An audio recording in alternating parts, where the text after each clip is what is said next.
성경 봉독 예레미야서 33장 1절로 9절 말씀을 봉독하겠습니다. 예레미야서 33장 1절로 9절 말씀 찾으신 줄 알고 받들어 봉독하겠습니다. 예레미야가 아직 시위대 뜰에 갇혀 있을 때에 여호와의 말씀이 그에게 두 번째로 임하니라. 이르시되 이를 행하시는 여호와, 그것을 만들며 성취하시는 여호와, 그의 이름을 여호와라 하는 이가 이와 같이 이르시도다. 너는 내게 부르짖으라. 내가 내게 응답하겠고 내가 알지 못하는 크고 엄밀한 일을 내게 보이리라. 이스라엘의 하나님 여호와께서 말씀하시니라.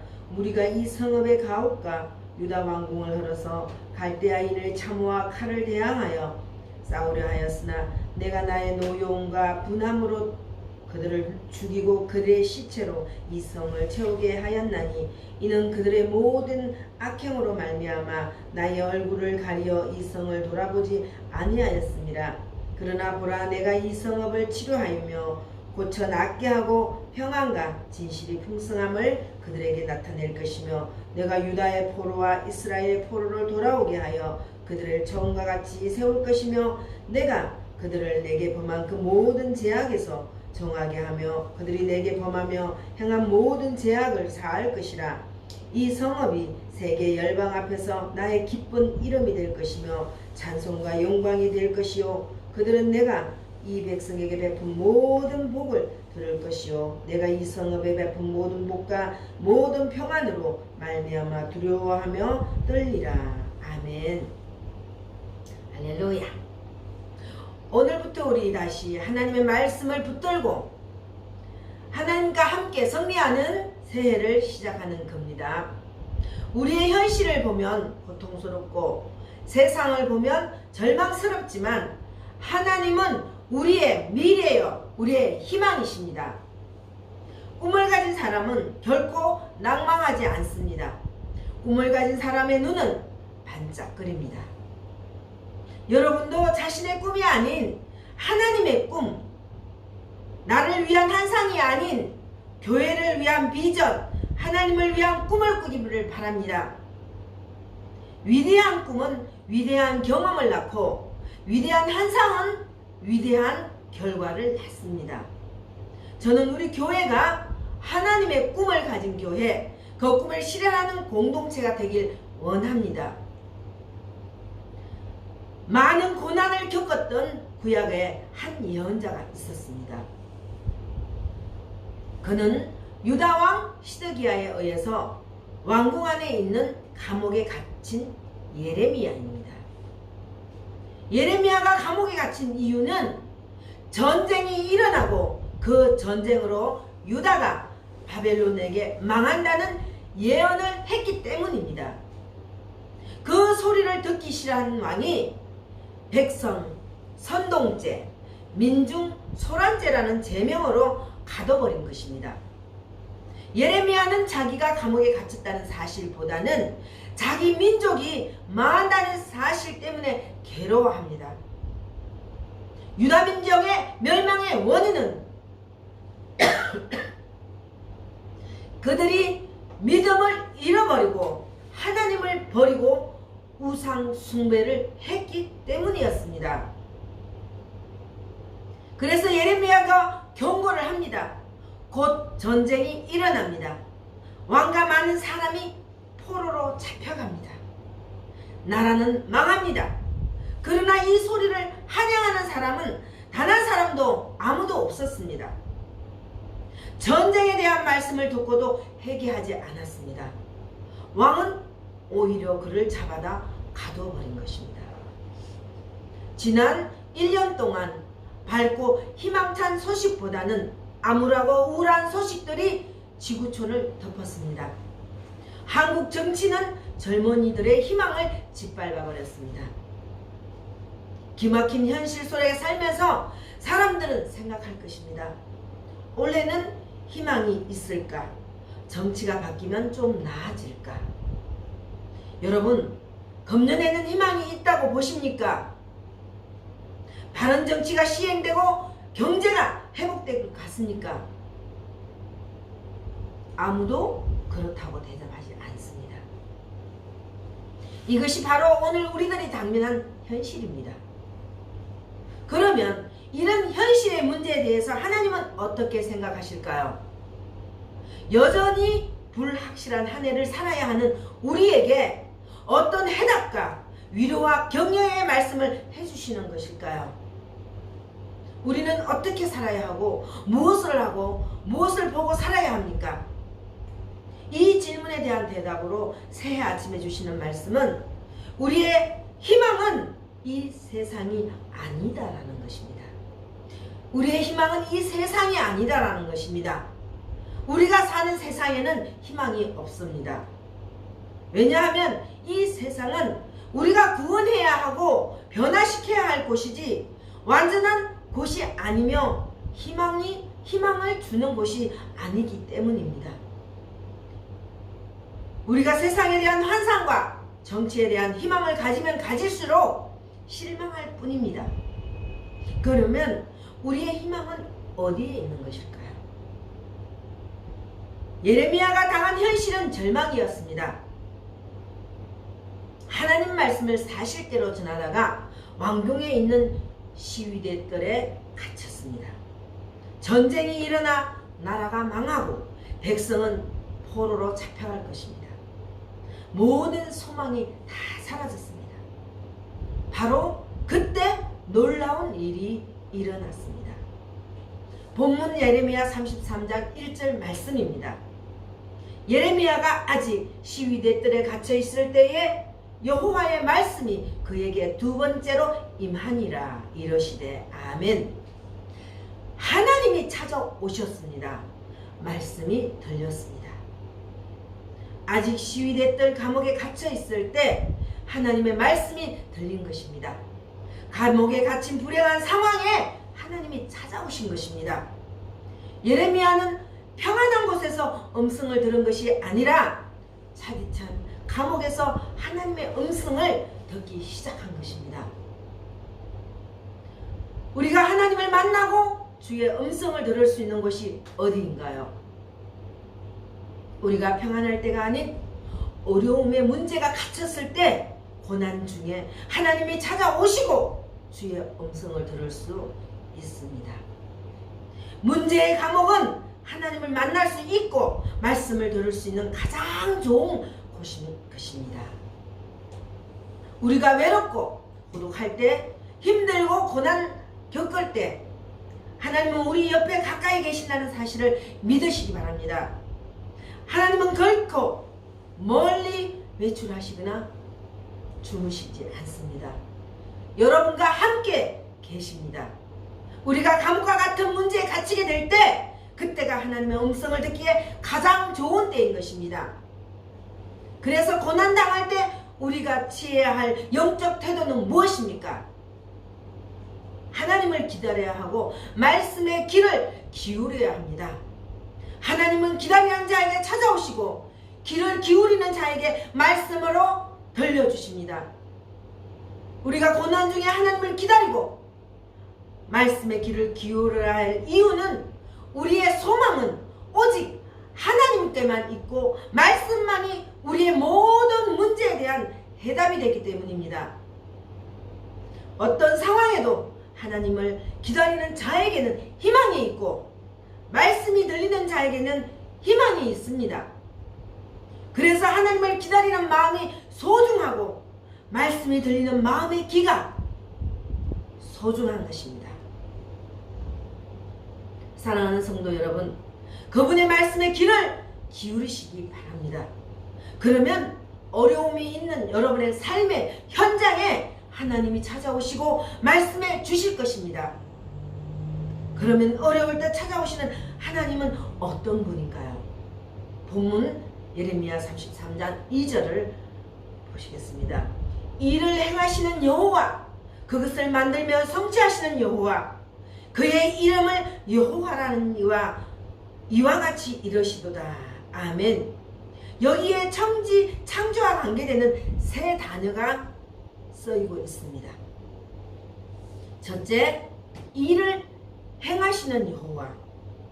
일을 행하시는 여호와. 둘째, 만드시고 세우시는 여호와. 둘째, 만드시고 세우시는 여호와.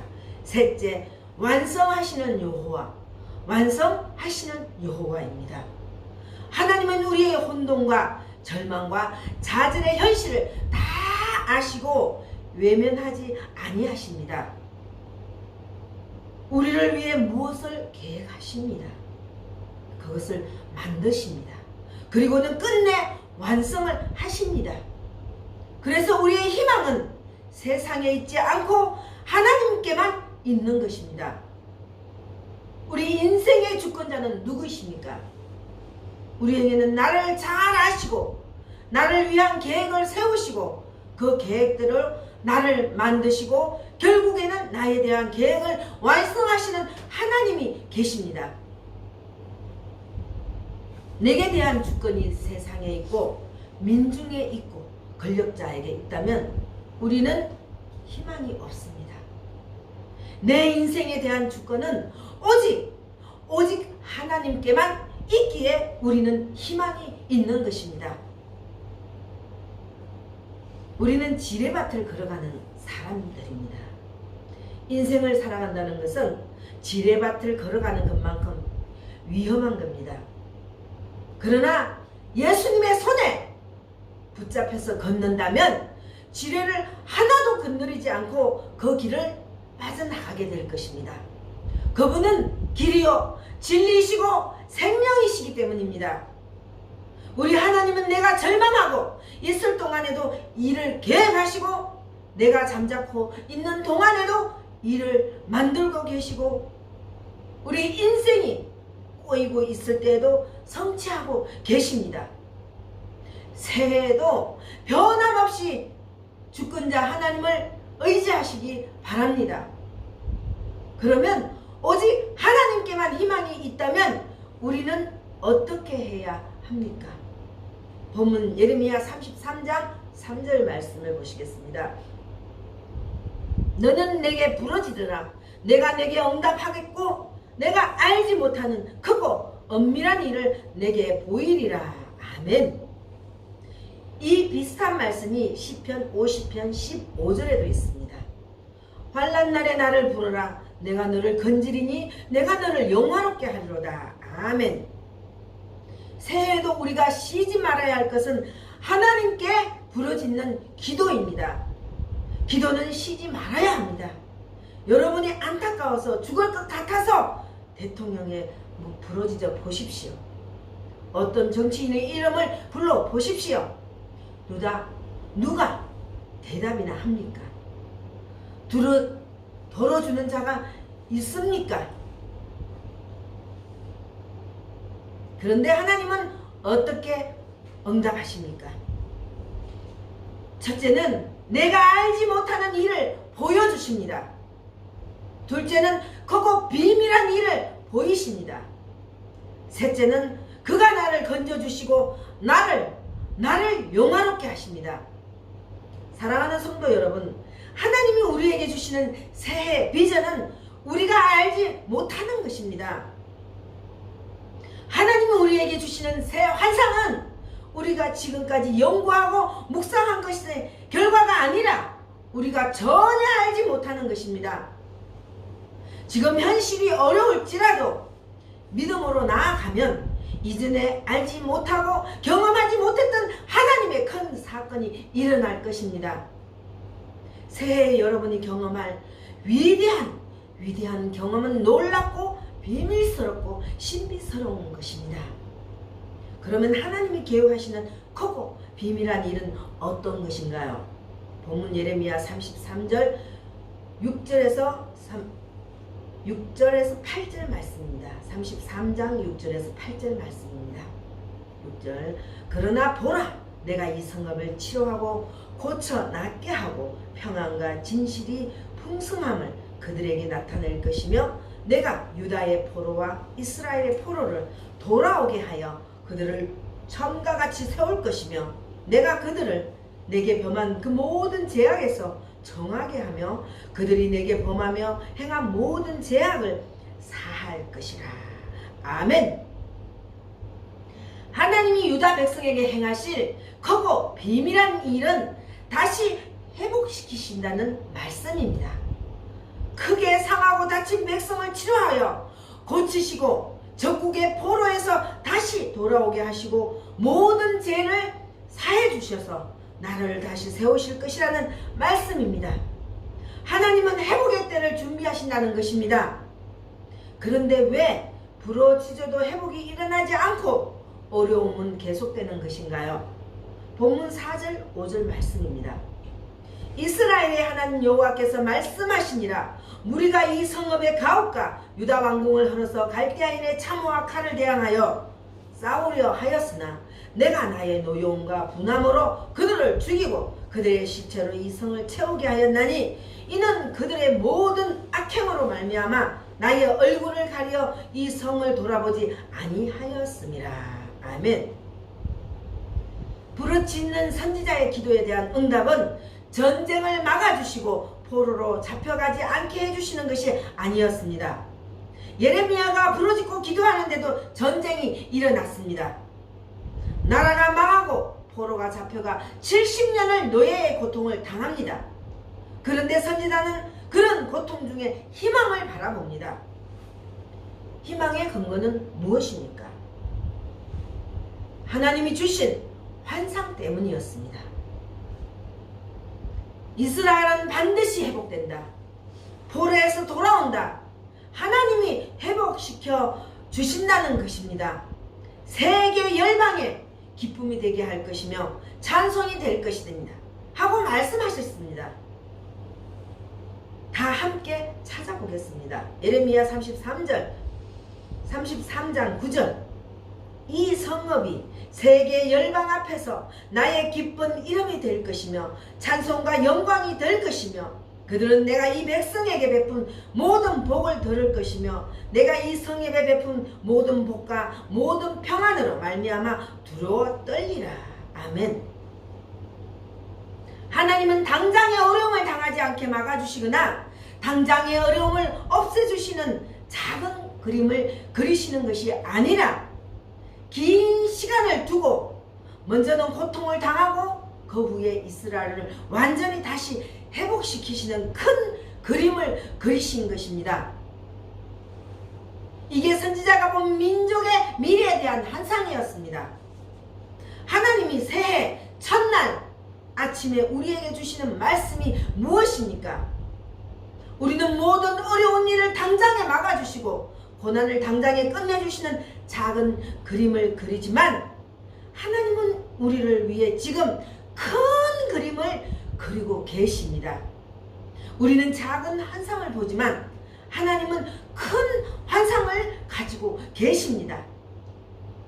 그 큰 그림 안에는 불행과 실패, 고난과 고통도 있는 것입니다. 이 환상을 보는 눈이 바로 신앙의 눈입니다. 위대한 환상은 위대한 결과를 낳는 것입니다. 사랑하는 성도 여러분, 나는 오늘 아침에 금년에는 모든 것이 잘 될 것입니다. 이런 말을 할 수 없습니다. 어려울 겁니다. 고난도 있을 겁니다. 그러나 두려워하지 마십시오. 걱정하지 마십시오. 하나님은 우리에게 궁극적인 승리를 안겨주실 것입니다. 반드시 하나님은 우리에게 승리의 면류관을 씌워주실 것이며 승리의 계승가를 부르게 하실 것입니다. 성도 여러분, 새 그림을 그리십시오. 작은 그림이 아닌 큰 그림을 그리십시오. 그리고 내일 당장에 이루어지는 작은 환상을 가지지 말고 위대한 환상을 가지시기 바랍니다. 그리고 우리의 유일한 희망이 되시는 예수님의 손을 잡고 예수님과 함께 믿음으로 희망의 발걸음을 시작하는 성도가 되길 축원합니다. 기도하겠습니다. 어제나 오늘이나 영원토록 우리를 사랑하시는 하나님 아버지, 성전에 나와 예배하는 우리 모두에게 희망이 넘치는 2020년 새해를 주신 것을 감사합니다. 새해에도 하나님과 동행하면서 섬기며 살게 하옵시며 새해에는 한 마리의 잃어버린 양을 찾아 기쁨을 나누는 선한 목자의 마음을 가지신 예수님을 닮아 우리도 선한 전도자가 되기를 소망하며 살아계신 우리 구주 예수 그리스도의 이름으로 기도하옵나이다. 아멘.